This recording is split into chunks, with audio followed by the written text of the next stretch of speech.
You could argue that rugby is quite possibly the toughest sport in the world.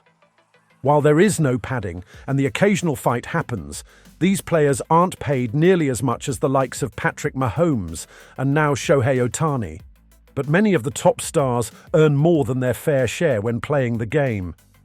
In fact, the average rugby player can easily make close to $500,000 a year, depending on their skills and the club they play for. This makes it a lucrative but tough sport, and only the very best will see these earnings. Today, we run you down the 10 highest-paid rugby players in the world and find out the why and the how of their lucrative contracts, while giving some insights on how they accumulated these fortunes. Morgan Parra. Unless you are one of the die-hard rugby fans, the name Morgan Parra might have slowly faded from memory in the last few years. However, the little man known as the Petit General has been playing the game for much of the last decade. Parra has more than 300 caps for local club Clermont and has even represented France at an international level. However, the Frenchman is now in the twilight of his career. But with such a fortune already amassed over the last decade and a half, you can be sure that retirement will treat him well. It remains to be seen when the former French scrum half and fly half will finally consider hanging up his boots and taking a break from the game. Nicolas Sanchez. Arguably the best fly half Argentina has ever had, Nicolas Sanchez has been around the block a couple of times. Sanchez has more than 90 caps for his international side and scored all 25 points in the first ever Argentinian victory over the All Blacks in 2020. Currently representing French club Stade Francais since 2018, the South American star has negotiated a pretty lucrative contract for himself. He currently earns the same as the number 10 on our list, but being far more marketable, Sanchez has appeared in adverts for the likes of brands like Adidas during their sponsorship of the Argentinian national team. With such a great history of breaking records, Nicolas Sanchez fully deserves his current paycheck. But much like Parra, he is entering the twilight of his career. Once again, we will have to wait and see for how long the little master can keep it up and lead his local club to continuous top 14 success. Stephen Luatua. Would you believe me if I told you that Stephen Luatua has represented the All Blacks before? Well, the former New Zealand lock has 15 caps to his name for his native country, the last of these being in 2016. Due to a rule in New Zealand that prohibits players not playing locally from representing the All Blacks, Luatua has always been overlooked, and many people have not seen him on the international stage. However, Luatua has proven to be a great asset on the field, and during the 2020 Challenge Cup, he played a massive part in helping the Bristol Bears become champions. One could easily argue that the lucrative contract he signed with his local club has made up for sidelining his international career, but it has slightly dimmed his star on the international stage.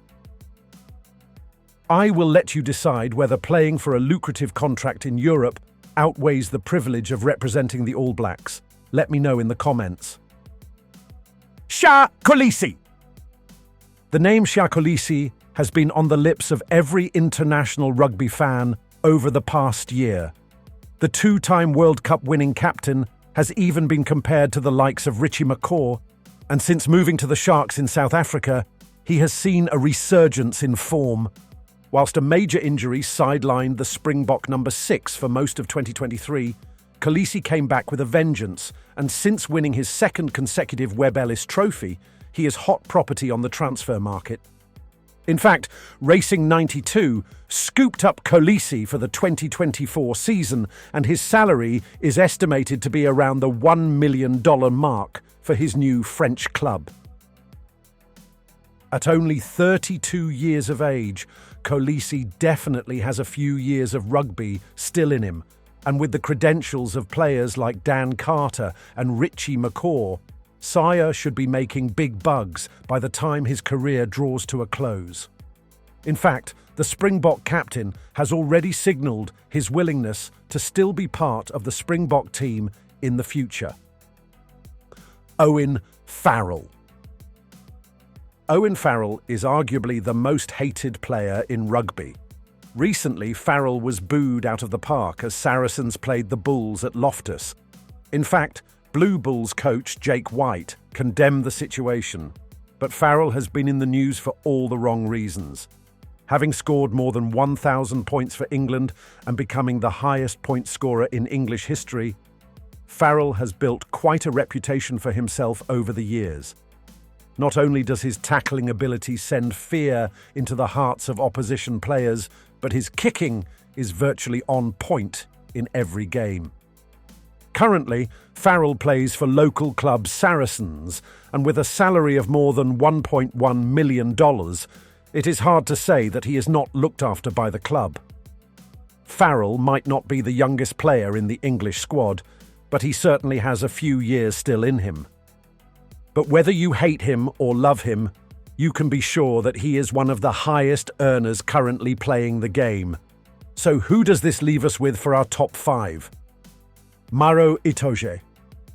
Maro Itoje has been a catalyst in the English squad and a thorn in the side of opposition teams over the last decade. Since making his debut in 2016, Itoje has attained success in almost every competition, including the Champions Cup, Heineken Cup, and English Premiership, with Team Saracens. Thanks to this impressive list of results, Itoje demands a hefty salary for his services, but all of this is definitely earned as the England star is estimated to earn around 1.1 million polos per year. With a runners-up medal in his pocket, and still only in his early 30s, Itoje might still have a few years in him when it comes to local competitions. With no lock currently on the heels of the Saracens star, it doesn't seem likely that he would be dropped anytime soon. In fact, Itoje would likely be swept up by another club, perhaps in France or Japan, if his current team becomes unwilling to shell out his massive $1.1 million price tag. Finn Russell. Finn Russell is by no means the best fly half in the world, and when you consider his list of accomplishments, it might be hard to justify his salary. However, the former Scottish and Racing 92 fly half makes more than $1.2 million per year from new club Bath. Many might argue that the Scotland pivot man is chasing the money, as speculation flared in 2020 of him leaving his previous club Racing 92, but eventually stayed thanks to a massive pay raise by his employer. While this kept Russell in the French capital for a couple more years, he would eventually find himself playing for Bath in the English Premiership. Currently, Russell is the highest paid British player on the list, and few people can argue that he deserves it. Additionally, Racing has been infamous for shelling out big bucks for players, including the likes of Dan Carter in the mid-2010s. However, being in the latter stages of his career, this might be the last of the big contracts for Finn Russell, and it is well deserved for the Scottish number 10 to become such a success in such a cutthroat business. Cheslin Kolbe. Cheslin Kolbe is one of the top 3 highest paid rugby players in the world. Whilst the number 3 spot did belong to Eben Etzebeth for a while, the Springbok lock forward returned home to the local team the Sharks in 2022, somewhat diminishing his massive salary earned in Toulon. However, Kolbe made the switch from Toulon to Japanese team Suntory Sungoliath for the 2023-2024 season, and it is estimated that he earns a whopping $1.25 million in the Japanese league. However, this has not come easy for the star, and after years of fighting for a place in the South African national team, Kolbe finally made it by the end of 2018. Since becoming a 2-time World Cup winner, the stock of Cheslin Kolbe has been on the rise, and while he would have preferred a move back to South Africa, it was simply impossible for some of the local clubs to come close to matching his salary. However, Kolbe is also 32 years of age, and this means that his time in the spotlight might soon be over.